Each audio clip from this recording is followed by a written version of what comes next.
Love in the time of cholera.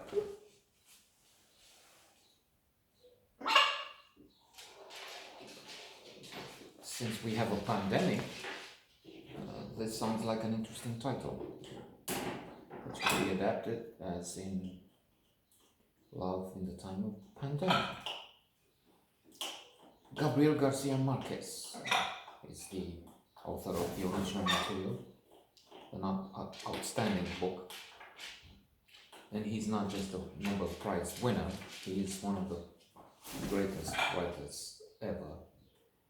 I would say known better for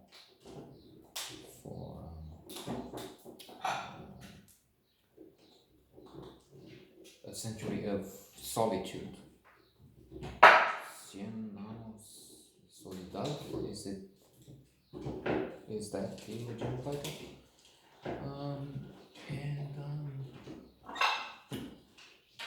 Given the magnitude, the splendor of the book, Love in the Time of Cholera, I'm included on the list of best works ever written, the prestigious ones. The movie has a challenge, an uphill struggle, because it's hard to, first of all, to adapt magnum opera. I'm thinking the best ever written, in my view, à la recherche du temps perdu. There has been an attempt, and I'm on this one, to look at a part of the Roman fleuve, the gigantic 12 volumes, remembrance of things past, but it will not be done, because it's impossible. Now, here,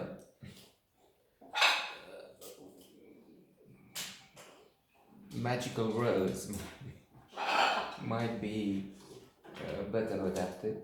I'm laughing at the idea because, well, it has realism in it, so okay, let's look at the realism, but then it's also magical realism. It still sounds like an oxymoron. And if you look on the IMDb site at the Metascore, what the critics felt on average about it, you find it has a 54 out of 100 score, so it hasn't succeeded in getting the universal acclaim, at least, of people who looked at it. Let's give it a laugh here, so that we tip the balance. Now, we're not among the relevant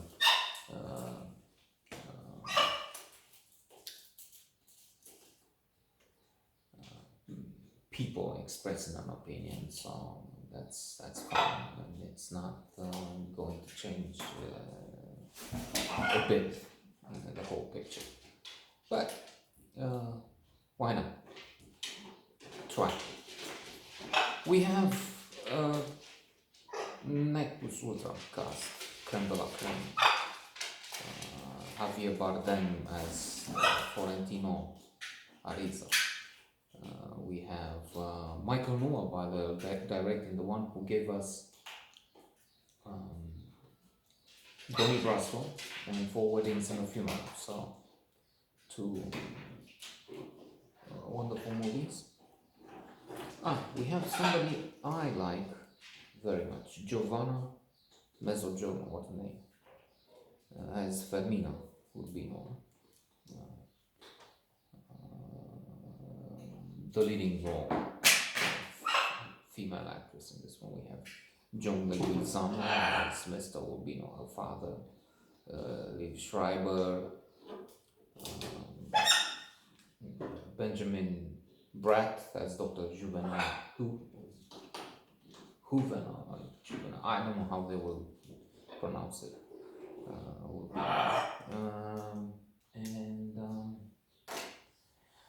As for the story, that's difficult, again, because the magical part in magical realism. Florentino is in love with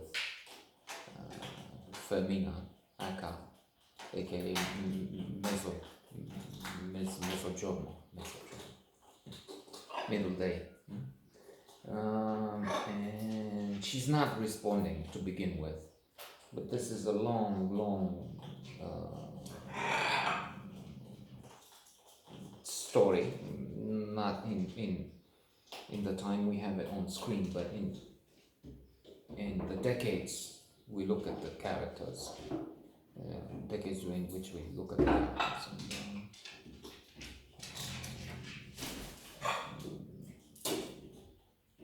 Fermina breaks the heart of Florentino by marrying Dr. Urbino, aka Benjamin Bratt.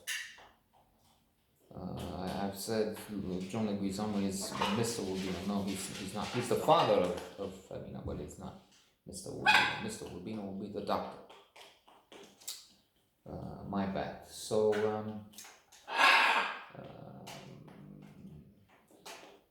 Florentino is trying to find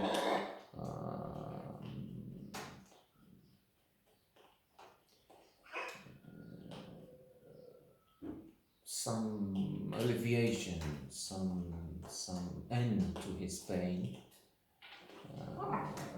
which he does declare at one point that it has ended by seeing other women. And he starts notes. Woman number 1,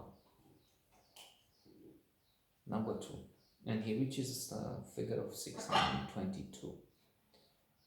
So he's quite a Casanova, and he has affairs, coitus, physical intimacy with widows, with all sorts of characters, even when he is like really old, I don't know, 80, 90. He's seeing a very young woman, a few times younger than him. But he still loves Fermina. And when the question of age is raised, now that he is supposedly old, he says that's not, the spirit has not aged. It's not, it doesn't happen. We can't talk of that. This is not a quote. I hope words to this effect. And indeed, in terms of words, one should read the book, because the film has, let's say, mixed reviews.